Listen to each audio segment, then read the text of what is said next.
Well, I'm excited to introduce to you, or to reintroduce to you, Terry Looper. He has been the founder, the president and CEO of Texon for almost 35 years, and he wrote a book called Sacred Pace. And before I met Terry, I read the book.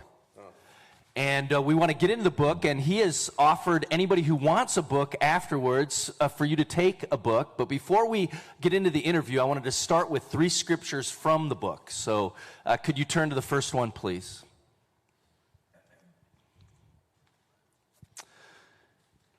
Psalm 37:4. Take delight in the Lord, and he will give you the desires of your heart.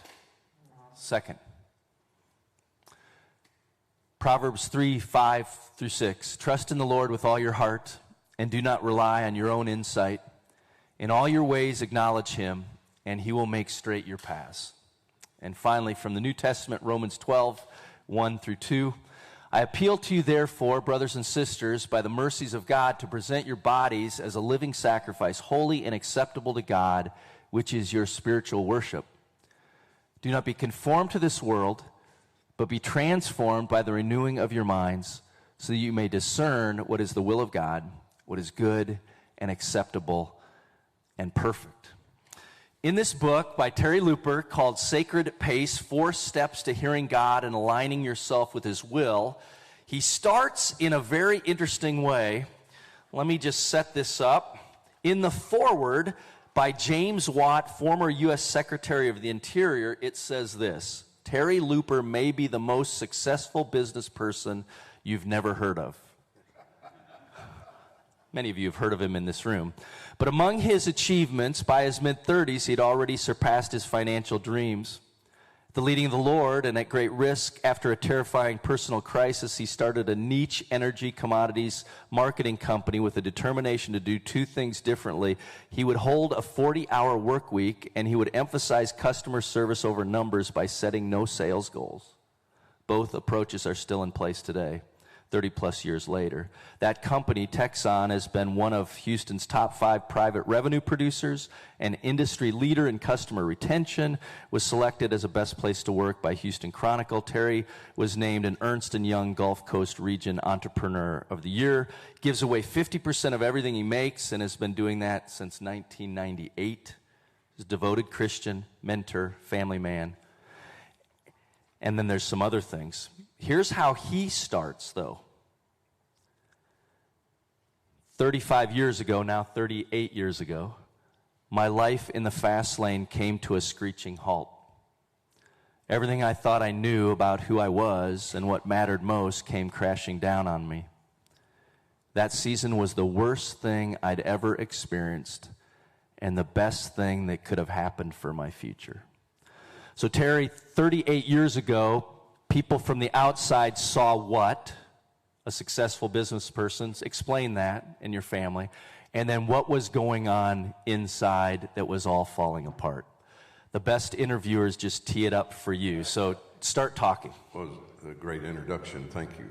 I appreciate that. Well, as I look back on those years prior to my crisis, I see now that I was a lousy husband and father. Thought I was actually pretty good at it. Thought I was pretty good. I was a terrible leader and thought I was decent.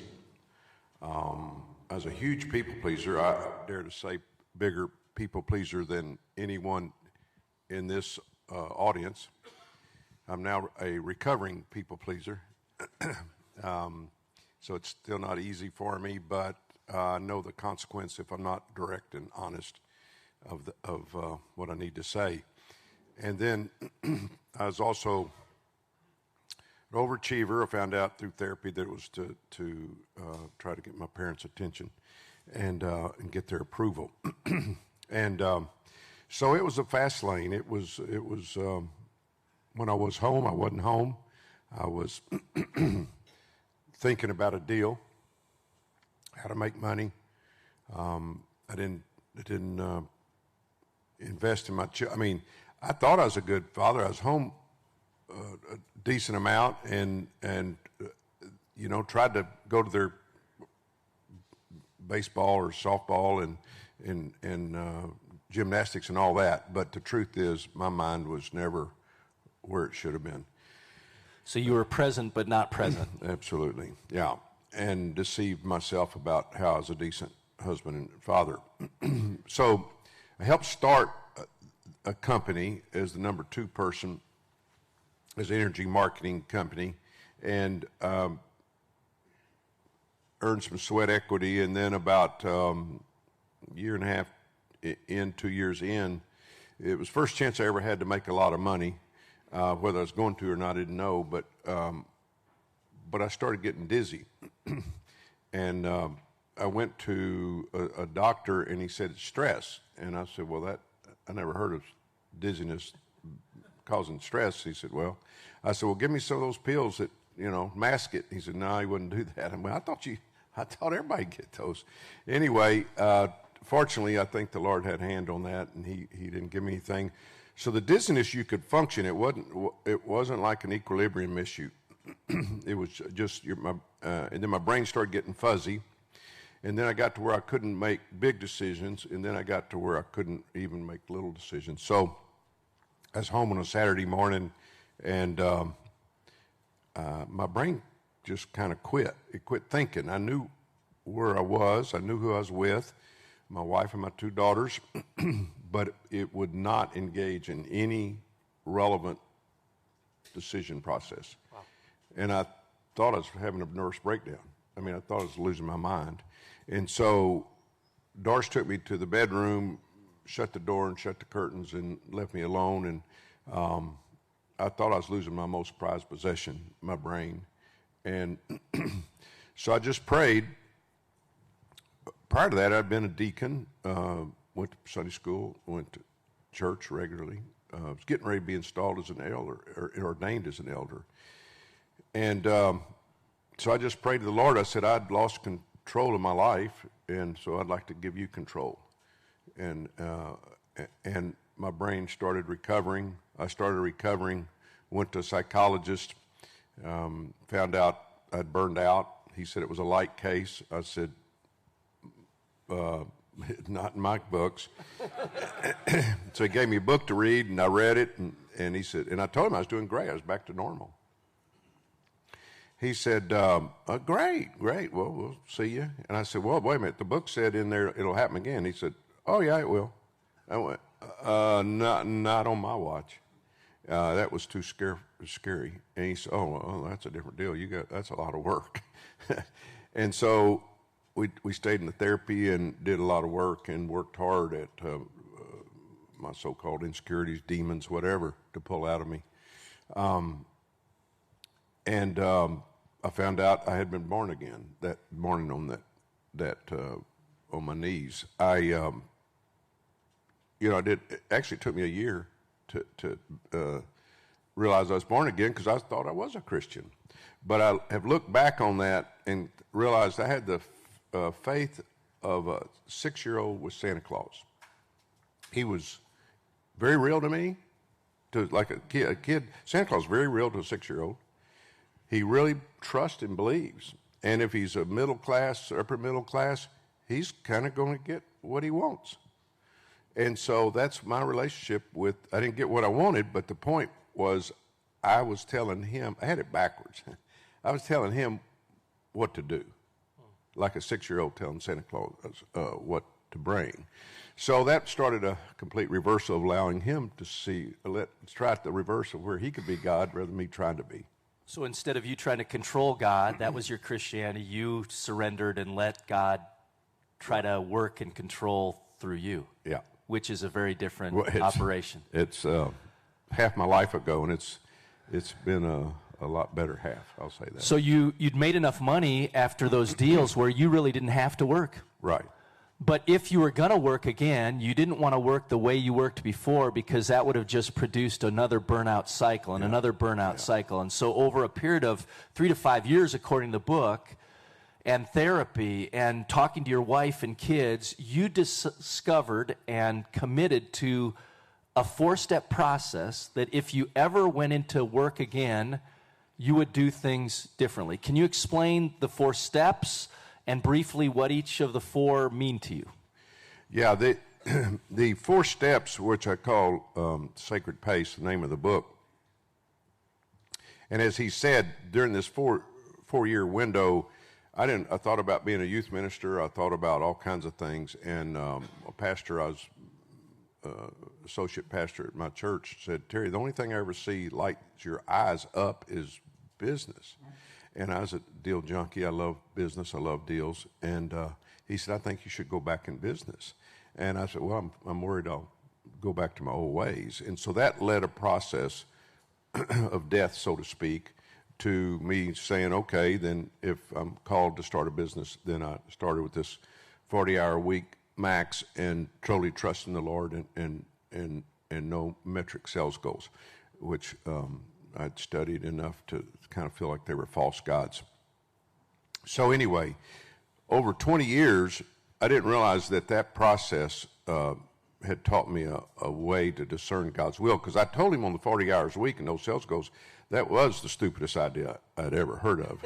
I had never... Have to work 80 hours, don't you? Right, you have to have sales goals. Exactly. I'd never had nor since met anybody that did that. So I've got a few friends in ministry, guys that try hard at it. But anyway, so I tell people, you don't have to do that, but if you ever get convicted by the Lord as much as I was convicted, as stupid of an idea that was, you should jump off the cliff. I mean... Do something as an act of faith that you're hearing God. Yeah. And so when you're trying to develop God's will, there became 4 things. Right. How I wrote them down was consult your friend Jesus. What does that mean? Well... I started practicing this over the 20-something years, and I realized these patterns, these 4 steps in discerning his will. I'll say as a preface, you have to decide if you're going to be able to discern his will, and I'll go through this process, you have to decide why you want to do his will. Because you think, oh, it could cost me money because he may not care about money. You know, you have to decide really in your heart, not in your head, who God is to you. So who he was to me was, he saw the future and I didn't. He knew best and I just thought I did. And he loved everybody around me, including myself, more than I could ever comprehend to. So why would I not want to do his will if he's blessed me? So not a mean, angry, punishing God, but one who loved you more than you could imagine and had a future with hope for you, better than you could imagine. Totally. And if that's the case, why not? Faith would be putting your weight down on that. Yeah. And so that's a question you have to ask yourself, and it can't be here. It only it operates when it's here. And so I was blessed with that. Okay. And so over the 20-something years, I developed these 4, he helped me develop the 4 steps. And maybe a 5th step. I don't know here. We may get that probably is an Amber Alert, is my guess. And let me just for 30 seconds. It's a boil water lift. Okay. So the coffee that you're drinking, if you are drinking coffee, won't kill you. Just letting you know that. Might make you sick, but it won't kill you. Okay. Okay, so step 1 is consult your friend Jesus. You know, in John 15:15, he says he wants to be your friend. So I took him literally at that. I said, okay, we're going to have a friendship here. And I realized I was going to make him a partner, but he wasn't. We're pretty unequally yoked. So I'm going to start consulting you and seeking you and praying to you and trying to get to where I want to do your will more than my own. Okay. So that's step 1, to be consultant, which really is prayer. And you keep up the prayer until you have finally surrendered enough that he will reveal his will. So it took me 4 steps. You can have 2, you can have none. You can do, as one of my friends, that Romans 12:2, where you're just, you know his will by your choosing to change your life and change your ways. The second step that was valid for me is gather the facts. which we all in business kind of understand that, a due diligence process. The whole process is getting out of your world and getting in his world, and it's trying to help you get objective. So, for example, in gathering the facts, often I found that my opinion was not a fact. And I had one guy come up after I spoke one time, and he said, I can't believe that. He said, I've just been arguing 2 weeks with my employees and realized it was my opinion, not a fact. My preference, what I think might make me happy or whatever. Right. But it didn't match the data. No, it didn't match the data. Another thing, say you want somebody on your board or whatever, and one person tells you some pretty negative things about that person, but what I would do is I'd discount that because I'm going, oh, he just doesn't really know him. And another person would really tell me great things about this person, and I would elevate that and say, I give that way too much weight. Well, that's not being objective. That's being in your world. So this whole process is trying to get out of your world into his world so he can communicate. So that's what this process is. So that gathering the facts, also do pro-con list, motive list, anything to help you see the truth about yourself and the truth about the situation. That's great, Terry. The third step is watching for circumstances. And the average, person says, well, how do I know which one? There's, 100 or 1,000 circumstances a day. Well, that verse that he showed up there earlier, Psalm 37:4, delight in the Lord, and he'll give you the desires of your heart.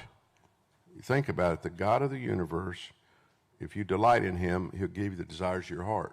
So if your heart is to really do his will, then he will reveal which circumstances are relevant and which ones are pertinent to the situation at hand. And by the way, the harder the decision, the bigger decision, the longer this takes, because you're trying to, again, get to where you want his will here more than your will. And maybe if it's not God's will, you can't delight in it. You can't have peace around it. There's something wrong about it or you in it or the person you're partnering potentially with. Is that what you're saying? Absolutely. Okay. Absolutely. Yeah. So you got those three: consult your friend Jesus, gather the facts, watch for circumstances. The fourth one, which was most profound for me when I read the book, was get neutral. Right. What does that mean? And then let's flesh that out, because I think that's really got some meat. And that's the real reason I wrote the book, was this fourth step. It's the only really thing unique in the whole book, really, in all honesty. It is basically saying, I finally want to do your will, though you hadn't revealed it. I want to do your will and not mine. And you really mean it here, and I'm willing to jump off the cliff when you reveal it, like the 40 hours a week. That's just, I was with my own money. I'd never run a company by myself. I never put any money in a company, really. And here I was, and that's what he convicted me of. And I'm going, you got another idea? Like, so getting neutral, you talk about words disengaged or surrender. Give an example or two where you didn't want to disengage and surrender, and one that maybe you did. Well, that 40 hours a week is one for sure. What the only time I've really been disappointed in the process is when I don't finish and I don't commit. I said earlier, why would I want to follow him? He sees the future, he loves you and knows best. Why do I not want to follow him? Pride, greed, fear, insecurities, don't have enough time, don't take enough time. It's a very deliberate process. You can have your own steps to keep at it until you finally want his will more than your own, and you get this peace about it. So I come to you and I say, I want to make this deal with you, but the deadline is this Friday at 5 p.m., and you're not through step 4. What do you do with that? On that morning,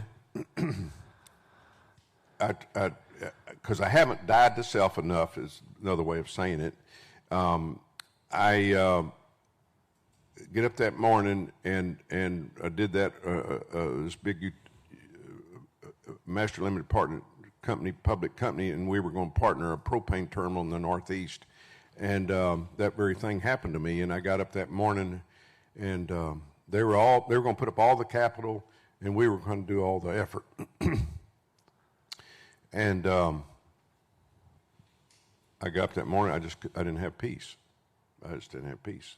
And we'd come well down the line with this utility type company, and so I called him and said, I can't do it. He wasn't happy with me, but I didn't misrepresent. I mean, he assumed. I mean, he was putting up all the capital, and right. You'd say yes. Yeah, but I couldn't get peace. Okay. So I just said no. Not I told the Lord if I mean, all I know is if I don't have peace, I'm not going to it. The part about getting neutral that He's blessed me with is He finally gives me complete peace in my gut, the kind that you know when you know when you know. You can't necessarily explain it, right? But the gut is an amazingly accurate assessor. Yeah. And when you finally have that peace, you should do it. Yeah. So Philippians 4, Paul says, do not be anxious about anything, but in prayer and supplication, let your requests be made known to God, and the peace of God, which surpasses all understanding, will guard your hearts and minds in Christ Jesus. So if you don't have that peace, right. You're still in the anxiety stage. You've not prayed or released enough. You do also say in one of the chapters, say there were 3 options, but your emotions were you really want right. C.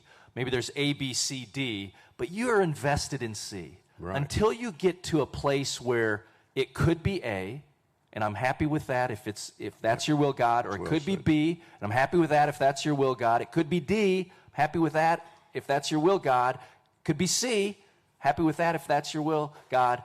Until you get to that, you're not neutral. Say more about that. That's exactly right. Jesus was a little better at this than me. He actually had a just preference. A little? Yeah, just a little. Just a little. In the garden, you remember when he told the Lord, I'd like to not take on this burden of humankind of going to the cross. So he had a preference. He didn't really want to do that, but he obviously could get neutral in the same moment, said, but if your will is for me to do that, I can do that. That process for me can take weeks or even longer. The bigger, like going to the cross, that would have taken me a long time to say, okay, God, I'm up for it, So I don't know that I could ever got to that level. So yeah, so even Jesus had a preference. Yes. So that's normal. So take this cup from me. I don't want to go to the cross, but for the world, for Terry, for all, for everyone else, I will do it if that's your will. And that was the ultimate jumping off the cliff, right? Not neutral. Right. Yeah. And he was able to stay. Obviously, he epitomized that. I mean, he walked in that of neutrality. Yeah. You had a quote in the book. It wasn't your own, but you lifted up, I think, fear nothing but to fail God. Yeah. Is that getting neutral? Is that part of neutrality? What? Yeah. That's kind of a lifelong journey, right? If I was praying this morning and last night, and I'm going, what do I really want them to gain from this conversation? I'm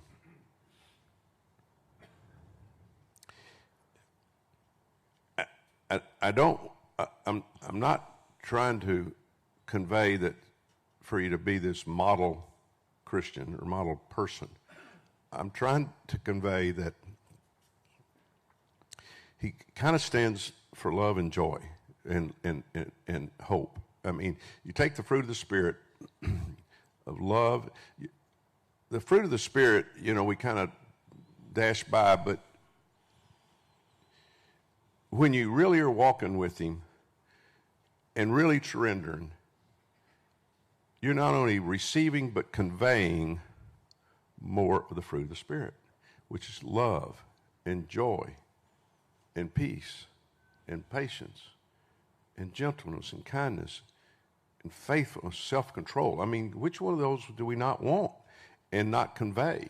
And so it's just a huge gift to not only receive and walk in that, but it's a huge gift to get to pass it on, and it's a huge gift when you do pass it on. And you said when you made the big deal and became more wealthy than you thought you ever could be, you were still a bad husband, a bad father, and a bad leader. As you get neutral more often or go through these steps, is that allowing you to be a better husband, better father, better leader? How's that playing out in your life? Well, you start applying it. I really wanted to write a chapter in the book. My writer didn't want me to.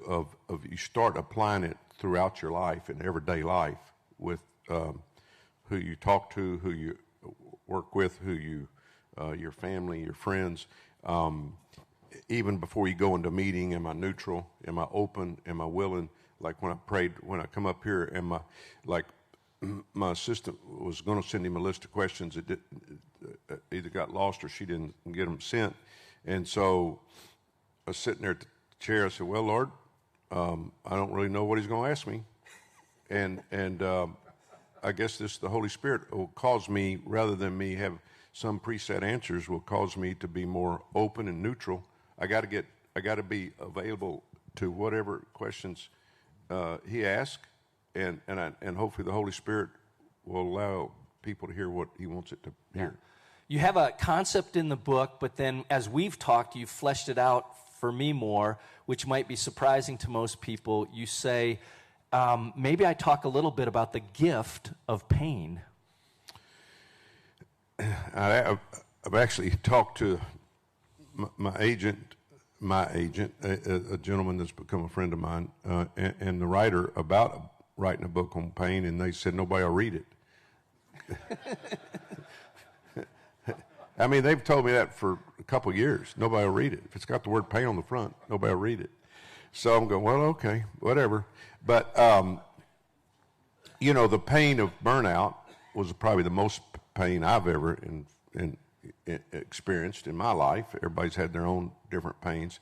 And because the pain of, prior to that, I had a lot of pain, and my wife watched me, but the pain in my eyes was this high, and the pain of change was this high. So I didn't choose to change. And Darce goes, how the hell does he not want to change? He's miserable. So anyway, burnout went to here, and I finally said, I'm gonna attack the amount of pain it takes to change. So that's obviously that's a huge one, but that's the examples. So my friend says, Terry, I think you seek pain. I said, oh man, I hate pain. But if I'm going to be a masochist, yeah, right. But if I'm going to have pain, what am I going to do with it? That's the key. What am I going to do with it? Okay. And so I'd look at it, and I'm going, if I don't dodge it or stuff it or deny it, if I do, it just comes back in more pain. Okay. And if I choose to deal with it, I become more whole. I get more of the fruit of the Spirit. Okay. So some places where we are painful, but we feel like the pain to change is worse, so we don't do that. Exactly. And fear. But change causes friction, or if you're a rocket trying to take off the gravitational pull of the earth, it's painful and it rocks the rocket until it gets through the thing, and then it can go on almost forever without the pain after it's gotten through the gravitational pull of the pain is a means to get to a result that is less pain, or the will of God. Is that what you're right? I mean, it's a gift. Let's say you have pain in your chest. Well, are you going to do something about it?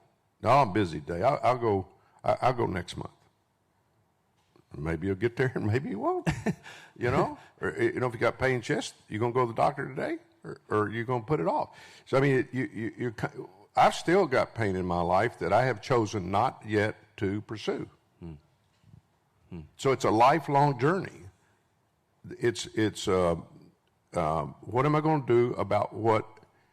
And what happens is a lot of the pain you have, you stuffed down so much you aren't even aware or cognizant of it, and it comes up, an unfinished argument with your wife, an unfinished deal where you didn't listen to your children. You can always still go back and circle back and finish with your wife, finish with your children, the conversation, listen. I mean, they're employee, boss. Right. I mean, it's pretty universal. But it's going to be awkward at first, and we avoid the awkward or what we fear. We perceive that pain is too great to go back and finish an argument knowing you're part of the problem. Okay. And you're fearful of how the outcome would be. But it's But the other end of that is a better place. Always. Just always. But more pain to get to that. You also talk about the gift of the love of Christ. Yeah. Well, everybody knows that who's trying to follow Jesus, the love of Christ. That's a throwaway phrase. What's the meat of that for you? I was out in California with Doris a couple years after my burnout, and a Christian and trying to find myself. And he blessed me and overwhelmed me in my heart and in my soul with his love, with Jesus' love. And I don't even know that I was praying for that. Maybe I was, maybe I wasn't. And so as I visit with men and women, it's not uncommon that they've never been able to truly receive the gift of his love in their heart and be overwhelmed. It makes you more lovable and more loving. And so my friends say, okay, that's true in my world. How do I do that? And I said, well, I have a few little possibility steps, but back to Psalm 37:4, delight in the Lord and I'll give you the desires of your heart. Well, I think if in your heart you want to feel his love and be overwhelmed by his love, he will delight in you. And it's taken some of my friends and acquaintances up to a year for that to finally get penetrated. But you become absolutely more loving and more lovable when you have melted. And so I go back and more than once a year, and not dozens, but more than once a year, go back in that state and try to feel his love again, only so I can be a better follower and to enjoy it. Because we feel like we have to deserve it or earn it or accomplish it on our own, but it comes as an undeserved gift. Unconditional love. Or don't even know that they're supposed to do that's an option, or that's a gift sitting there. God so loved the world that he gave his son. Yeah. That's not something we have to earn or deserve. It comes from the heart of God. Right. So it's something we can receive if we'll get neutral. Yeah. Because, a lot of people had tough dads, or they say the image of the Lord is often the image you have of your dad. So if your dad wasn't loving or whatever, I mean, for you to actually, and so that morning I cried, and when he shocked me, overwhelmed me with his love, I then felt the love of my brother and my sister for the first time at that. And then tried to feel the love of my dad and my mother for the first time, to where it actually penetrates you and changes your being. We could talk for another 45 minutes. It's actually 7:10, so we have to get to the small groups. But this is a teaser so that you'll take one of the books if you've not read it as you leave. Is there one last thought that you want to pass on to the group before they... I think it's mainly what I said earlier, the journey. We never get like Christ, but the journey is unbelievably worth the effort to not only receive and be more whole, but to convey his love to others. The journey is just a sweet gift. Obviously, most of you, maybe all of you know that, but stay on the journey and keep at the journey and keep climbing the mountain, because it's just a sweet, sweet journey. Let me close this in prayer. God, I'm glad Terry was here to share with us and even share some of his vulnerability and pain, that the way he was living his life, even though financially it was producing something, was ruining him. The way he was living his life was ruining your life in him. And thank you for the courage it took and the grace it took for him to make changes. Where we need to make changes, oh God, give us the courage to face the pain and see it not as a terrible thing, but as a gift. as a means to go through to get to a better end. And may we discuss that in our small groups so that we could produce more of the fruit of the Spirit and so you could be glorified. As we delight in you, may you give us the desires of our heart. In Christ's name we pray. Amen.